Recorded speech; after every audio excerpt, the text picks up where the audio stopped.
We're back. Blake. Another episode of Quick Bites. We are live on Twitter Spaces today. So for those of you that just want the audio and they want it live in action, Yep.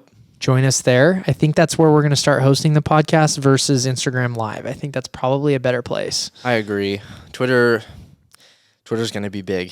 Twitter's going to be... We're putting a lot of time and Elon effort. is crushing it so far. Since he's taken over Twitter, dude, I've seen such a huge change. Really? Like, Did you see wildly different. Did you see that thing where it was like it reported so many new users Yes. after he started? Yep. It's like they doubled their users overnight. Crazy. And I think that whatever button he clicked or turned on or off, I feel like I see, okay, politics. Obviously, there's a huge election yesterday. Mm-hmm. The red wave didn't take over like I think some people expected, which means Trump might not run in 2024. Mm-hmm. Anyways, politics, Twitter, all that stuff. Freedom of speech is a huge thing. Ever since Elon took over, I'm seeing more. And when I say neutral, I'm getting a lot of right-wing tweets and a lot of left-wing stuff. So rather than it being like what I want to see, it's become more of this open freedom of speech platform that I'm getting exposure to both sides. And I think that that's extremely healthy for Yes, I the agree. platform. He was on the Spaces today and he was talking about, Yeah, He's fill like- me in. he was like, all right, let's say you're in, what was his analogy? He was like, let's just say you're next to someone in person and...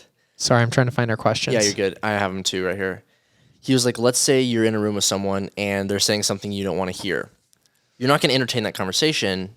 You're not going to make them leave the room, but you're just not going to entertain. He was pretty much, he had a better analogy, but it was pretty much like they're not going to ban or delete tweets anymore, but they're maybe not going to give, they're not going to promote them or they're not going to put them at the top or the trending or. Yes. So it's like, we're not going to ban or delete anything, but we're not going to promote things that people maybe don't enjoy seeing. I think that there's something to that because the media is so corrupt nowadays and so persuaded by money, where with Elon, if he's able to create this like medium of healthy conversation, like you said, like if there's two people arguing about something in a room, like he's not going to shut the door in the room, but if you're interested, you can go listen in. Yeah. I think that's kind of what you're trying to say. Like, Yes. and but that's what freedom of speech is. Exactly. He said it's a freedom of reach. Freedom of reach is different than freedom of speech. He was saying that like freedom of speech should be And I anything love that he was on a anything Twitter can be Spaces. said. You should have sent that to me because I would have I been know. super interested to listen to It was it. like freedom of speech means anything can be said. Freedom of reach means that they prioritize certain things to get out there. I like it. But no, it was literally like Warner Brothers, like Forbes, like all Like these all the huge big No, ones. well, it was all like it was a lot of like it was probably a lot of investors. It was probably a lot of retail partners. Like there was a lot of Warner Brothers, like all this stuff that Big accounts were listening in the Spaces. There was 100,000 accounts though that were Wow. listening, and it was like him, and there was there was like top 3 people on Twitter of like Yeah. lead this and that whatever. Go like this But a it was little funny. bit He was today. like, he literally quote unquote was like, yeah, I'm chief twit, and it was just funny because he just said that. But coming at you live. okay, I'm gonna low and restart slow. your camera so Why? we can do our actual. Or do you just want to roll from here? Let's roll from here. Or what do you want to do? Well, we're just answering the questions. I just want to get too sidetracked. Okay, too sidetracked. No. Do you want to ask? Riley. So, what are the pros and cons of investing in precious metals right now? This is a We question, just had Blake? a pod about this. This is a question. it is a It is fucker. coming at you. The pros and cons.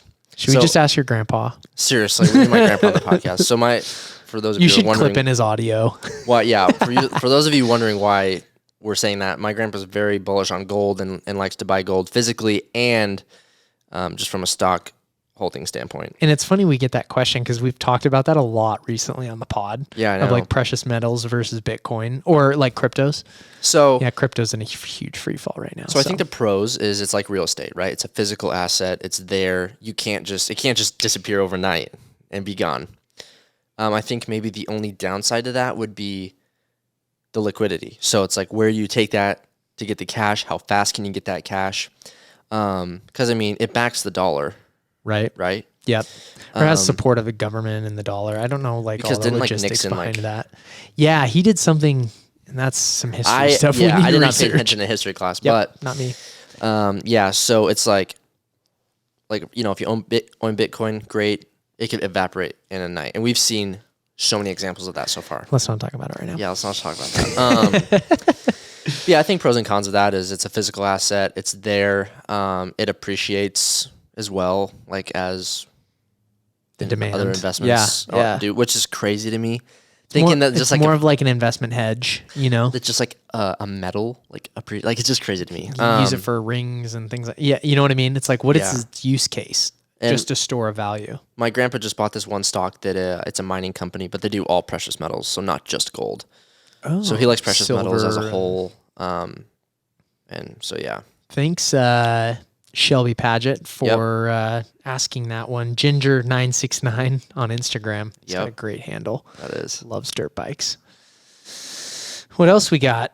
You want me to ask the next one? Yeah, fire away. All right. How do you manage business, kids, health, travel, and more? Also, I would love to know what systems you guys have in place for managing everything, content, apps, communication. You tackle the first part, and I'll tackle the second. All right. So, how to handle managing business, kids, health, travel, and more.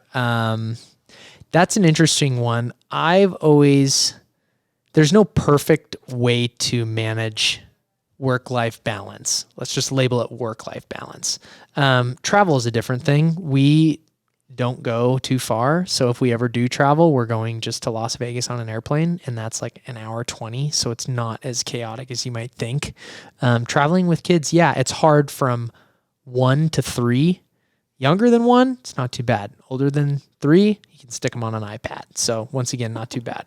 But how to manage all of that, I think what it really boils down to is if you have a significant other, collaboration and communication in that space. My wife and I have this just within our relationship, there is a really healthy balance of her needs being met and my needs being met. And what comes with that is obviously some of me striving in my career and what am I sacrificing? You know, same with her. Like, so in the last few years, we've really come to grips with fitness is important, health is important. So those almost come first, more so than work and then our kids. So we prioritize health and fitness in our marriage, and it's really helped with the balance of everything else. Because I think that there's really something to be said for staying healthy, staying fit, in allowing one another to do that. So like our schedule, you know, she gets up and goes and works out from 6 to 7, and then my time to work out is from 7 to 8 or 7 to 9, depending on what I have going on that day. You know, my workouts get missed if I schedule coffee meetings in the mornings.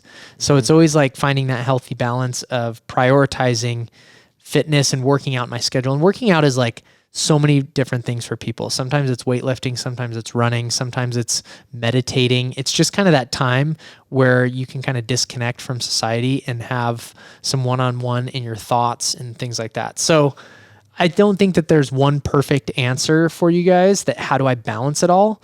But you just have to evaluate. You've got 12 to 18 hours in a day, and what is your best use of time? You know, what makes you happy? And I think a important thing there is like talking to your partner about that and making sure that everyone's on the same page and like Communication. all right, yep.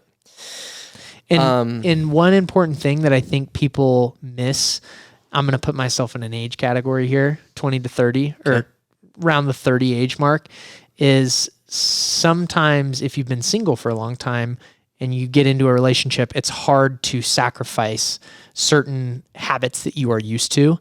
And I feel like in society, that's what we sometimes struggle with, is the sacrifice to get something greater and better. Yeah. It applies to work. It applies to fitness. It applies to a relationship, but there's a lot to be said for sacrifice. So giving up certain things to get to where you want to be. Yeah. You know, and sometimes that sacrifice is like, hey, you know what? I had a workout scheduled, but guess what? You go to yours instead, because I'm owning up like I had a mistake in the schedule. Yeah. And I'll take the punishment for that, not relaying it on the other person. So, Hey, pro tip, guys, you're always wrong. All right. yep.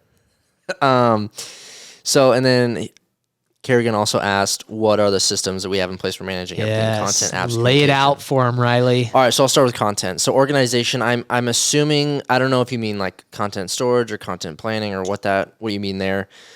Let's just tackle content storage. So I store everything by quarter. So I have my quarter 1 stuff, quarter 2, quarter 3, quarter 4. So I have all my editing libraries saved in quarter 1, all of the raw footage. Riley's very organized, ladies Yeah. and gentlemen, All of which the, works really well with my systems as well. Yeah. As long as all of the final product videos, and then I have them all organized in folders, subfolders, whatever. And then we have a physical hard drive that I keep here at the office. And then for the quarter, I have a mobile hard drive that I use for editing, if I go home with it, if I'm traveling. But every quarter, I dump that onto our main drive here at the office. But like content planning, I just run it through my notes app in my phone. So we're constantly coming up with ideas. That is a huge thing for people that don't understand the power of what Apple's trying to do with just collaboration. Like you look at Slack, yeah, it's great, but we've really taken the Notes app and turned it into like this great operating system for ourselves. I mean, yeah, like, so I have a widget on my phone right there so that you can see the notes widget here at the top. So I'm always seeing it, and we have collab notes. So it'll notify me when Blake edits it, vice versa. Dude, that is so nice. Like even when we're texting each other, it'll pop up in the text thread that you've made changes to the notes. And then when I click on it, it highlights what you changed. So amazing. Guys. That's my favorite thing. Guys, the Notes app. So, but a lot of the content comes from inspiration that I see on social media from other people that are doing similar things that I like. And then we put our twist on it. A lot of things in the beginning, a lot of it was questions I had about commercial real estate and all that other stuff. And then obviously it's a lot of documenting. So, if Blake's in there working on something and he's like, hey, my client just went through this, yada, yada, yada. Let's talk about this. Let's talk about what that means. So we keep it pretty simple, but our content is constantly flowing. Our ideas, I should say, are constantly flowing. There's never been a period where like, shoot, what are we going to film? It just, I don't know. I've just developed a really good system and strategy of like writing down ideas. I'll brainstorm once a month for like even just an hour, and I come up with like 30 ideas, and that's good for the month. But then I do that. But then it like adds up. So it's not like I never use them all and then run out. I'm always building. And then we'll do a video and it's like, oh, let's talk about that next time. Just constantly. Apps, organization apps. We use Trello to store like passwords that we want or like that we all need to know. Trello is a great resource for people that don't know it's out there because like I think it takes sticky notes to like a digital space, like from an organizational structure to like even like calendar planning. Yeah. Like it puts it all in one place. But like I said, dude, Apple's stuff is getting better that I'm using certain features less and less. Yeah. But it's all about what you use. It's not about, oh, you have the coolest features. It's like what you use and what works. Yeah, exactly. And I don't know if it's my OCD or what, but like I can't have an organization app. I physically won't even remember to open it. So on my desktop, I have the Apple sticky notes, and I type things out with arrows, and I'm like, content needs edited, content's done, ready to save, and then I move it on the desktop what that content is. Show the viewers what that is. I'll put up a little in. thing there, and then I do like this piece of content's for Quick Bites, this piece of content's for Blake. This is so I've got that system down to a T. Communication is really just iMessage.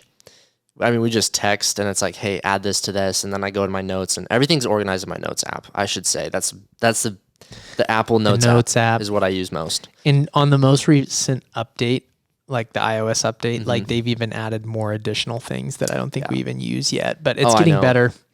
Yeah, like the and quick then note button. And then we for Quick Bites we're using the Google Workspaces, so yes, all Google stuff. All Google. But yeah, that's that question. Thanks, Kerrigan. All right. Kerrigan's a golfer. He's like scratch I didn't golfer. know he was my neighbor, bro. Yeah, I guess. That's so funny. I've like seen his face 100 times, That's and funny. I'm like, where do I know him? And I see him driving. We'll like wave at each other sometimes, and then come to find out like a lot of history between us and all the worlds. That's Anyways. crazy. All right. We need to have him out for a golf round next year because it's snowing. He's too good for me. He got good fast. Did he? He kind of documented a journey, but it was like a year and you scratch. Oh, no way. But Jeez, that's a lot of golf. ask me the question from Alex. El Jefe. El Jefe. What drives you guys to create good content like this? Like, how do you start in business, and also on how you overcome obstacles when they happen, but stay motivated? Okay, so what drives us to make good content? Well, first of all, I'm a content creator. I love to do it. And obviously that's what you hired me for. Right. So that's a driving factor for me, keeping my job and building something. He's doing a good job. But you're not getting a raise. But what motivates us to make good content? I mean, we see the value in I think what it's that like does. telling the story, as well as it's fun to have a video do well, because it's well, and it's not about like the likes or the comments necessarily. And I freaking use this example all the time. It's the Kardashian effect. Yeah. If you have more attention than your competitor, you will succeed. Yeah. Whether it's good or bad. But guess what? We try and put out only good stuff. But to get to the next level, you have to have some contradictory opinions, because if you're always making people happy on both sides of the spectrum, then you should just go sell ice cream because you'd be really good at it. Yeah. You're You not gotta doing piss something some right. people off. Yeah.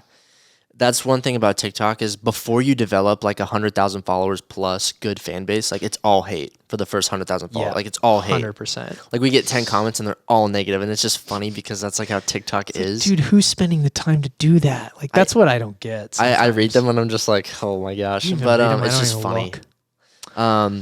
And then how do we stay motivated while overcoming obstacles? Tell the story of last month and us shooting content.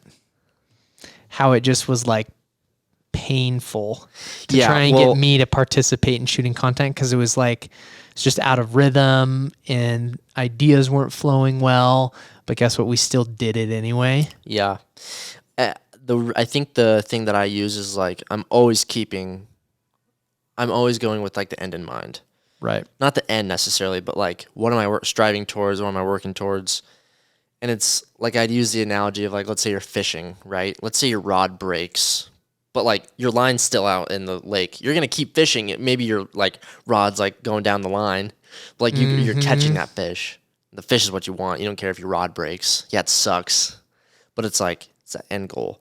That's so true. So like with like our content and how, so it was just like, so last month I was like, Blake, we got to film. Blake was like, I'm not. I don't want to. Which And is he'd completely stand in my office going, Blake, here's all these 20 ideas I came up with. Okay, fine, we'll film. Which is totally understandable when you're doing it a lot. It's like, oh, can I just have a break? But when we're producing so much content, we have an end goal in mind. It's like, this is what we need to do to get there.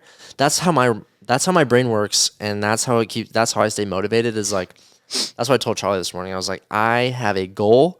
I know where I need to go, and I know what it takes. Right. So I'm just gonna do those things. And yes, there's things that happen, whatever. But like, it's almost kind of like driving Mario Kart, and there's like a banana in front of you. Like, all right, you swerve and you get back on track. Like, it takes you off for a second, but just that end in mind. I don't know. Staying focused. I sound like a broken record. No, but it's truthful, because I think that's what has allowed you to excel in your career, is like the persistence. Yeah. I think is because you're always learning something, and you're Persistence not is- always going to be perfect, and there's going to be days that suck, and I don't know, people are just lazy as hell sometimes, and they try to find any excuse to get out and to quit and to walk away. Sometimes there's decent reasons to quit something and start something new.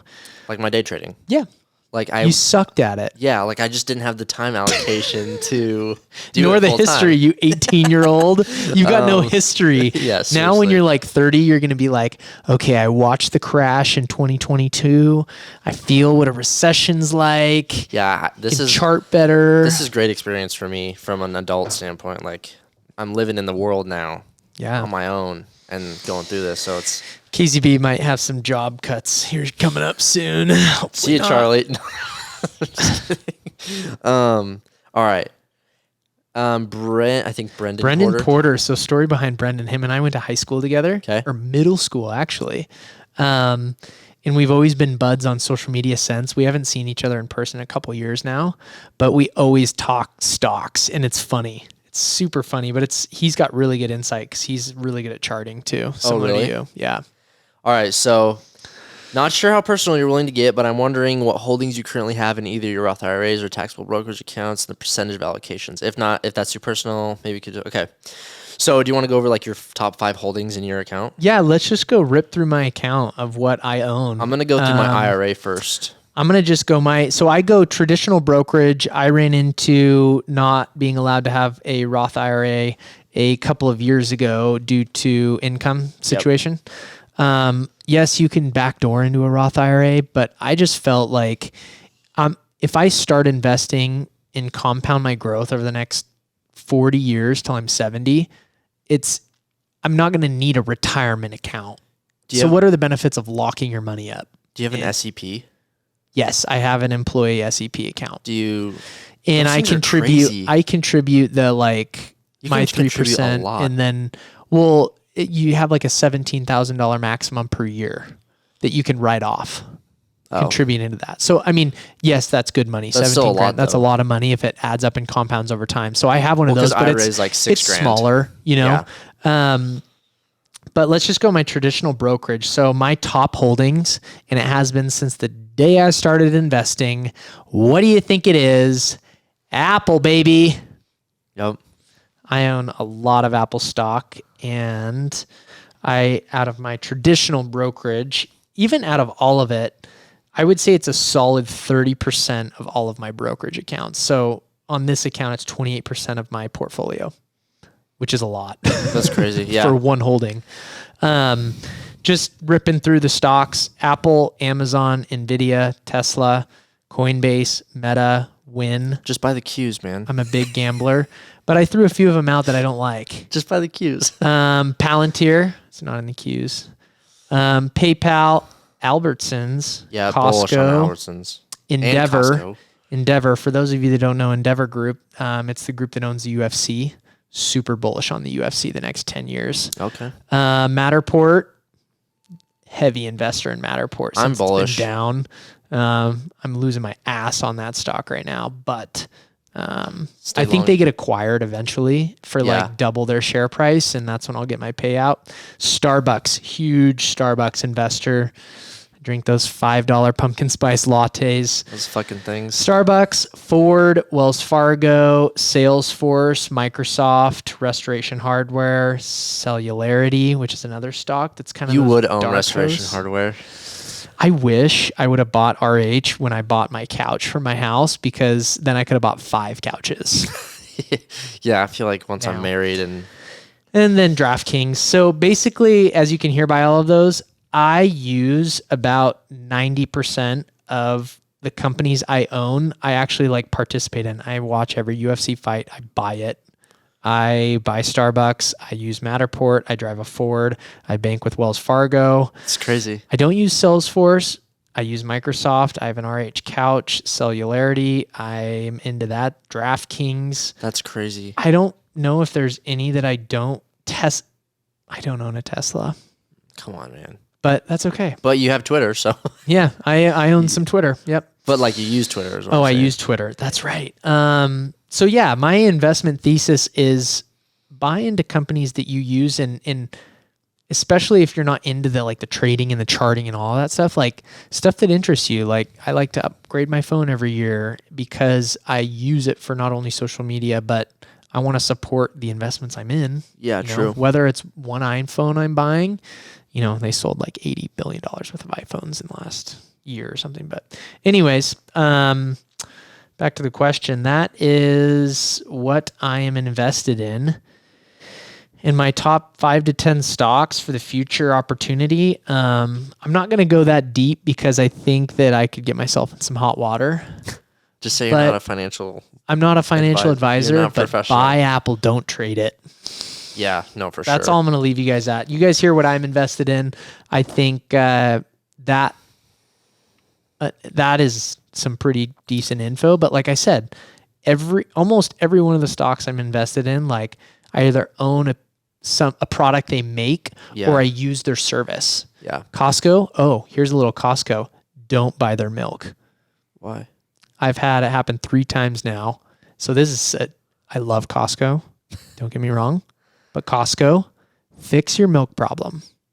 The last 6 months, 3 times I've gotten home with milk that says it's still good, smells and reeks and like mildewy, like Oh. old. And my wife hit the nail on the head. It's probably when they're processing it from place to place, it gets too warm. Yeah. So then it curdles Oof. and then it gets cold again. So Costco, fix your milk problem. Yeah, that's bad. At least they do like piece the of content. returns and shit, but still. That's Yeah, annoying. but do I want to drive No. back to Costco for $4? No. Like, Yo, exactly. I have better things to do with my time, but I'm still going to do it. Yeah. Maybe I'll trade it out for one of those rotisserie chickens or 4 hot dogs. Love you, that's Costco. Okay, so I'm gonna go over my IRA, my Roth. I actually, I only maxed it out 1 year, and then I quit contributing. Time value of money. Anyway, so I'm not contributing to to a retirement account at the moment. Okay. Granted, I'm 20, so I'm like, eventually I will. Yeah. Even When if you're I start at 25, yeah. cool. You'll be plenty fine. But so I got my Roth IRA.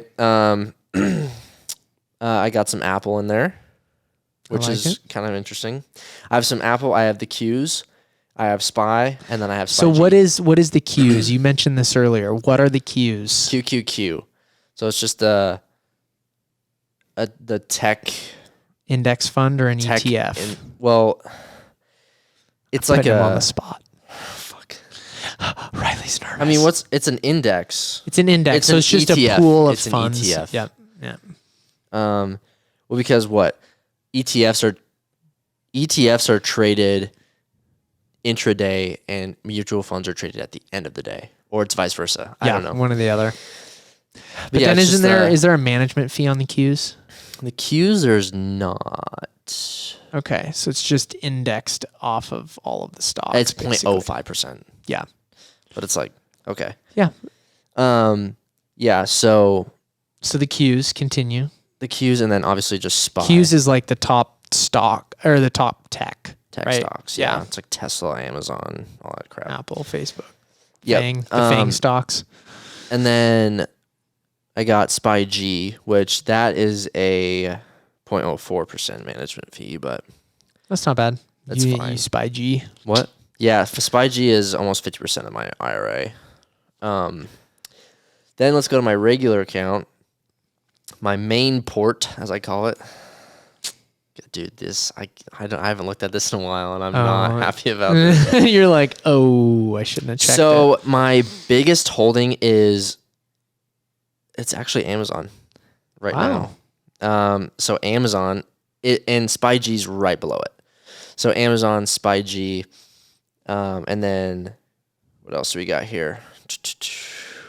Amazon, SPY G, Tesla, Uber. I'm very bullish on Uber. Ooh. Nvidia, Coke, Ford. I have a little bit of DraftKings. I love. I love DraftKings too. Blink Charging. Love Blink Charging.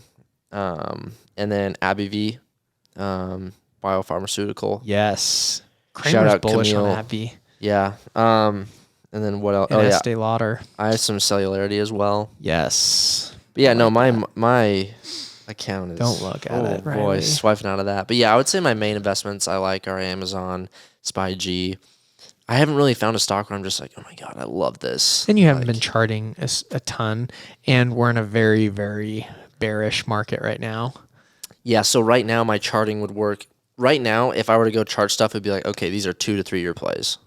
That's how my charting strategy works and plays out. Right. Which is fine unless you're impatient. So it's like, what I want to do is put like $1,000 into like 5 stocks that I find that are like, all right, 2 years, and just leave them. And just leave them. And I then like that. In 5 years, it's like, oh shit, it's 20 Well, grand. we were going to start a little fund and We'll have to press pause on that. But pause we'll do it till for sure. March. Yeah, we'll do it though. But we'll do it. We decided to invest in Quick Bites Media instead. Yeah, you guys are gonna be seeing a lot of that. Get used to these faces. Yeah, get used to this face and Blake, obviously. But yeah, I'm documenting everything. It's going to be So exciting. you guys are going to see us build Quick Bites from the ground up. yes. Or I guess me and Charlie. Quick Bites Media. It's all about that short, sweet stuff. Short and sweet. Yeah. No 5-hour shoot days and 6-week planning phases. We're getting that shit done, people. Yes. Efficient with Highly a great efficient. product as well, though. Highly We're not- effective, highly efficient. We're not sacrificing quality. Not at all. Nope. Just Quality, quick, quality, efficient. quantity. Yep. So we And are. thanks for listening. And Yeah, we're gonna tag all of the people in the micro pieces that we post. I'll tag them all. yep. Thank you guys for the questions. And if you guys have more, Lay it on us. lay it on us. Yeah.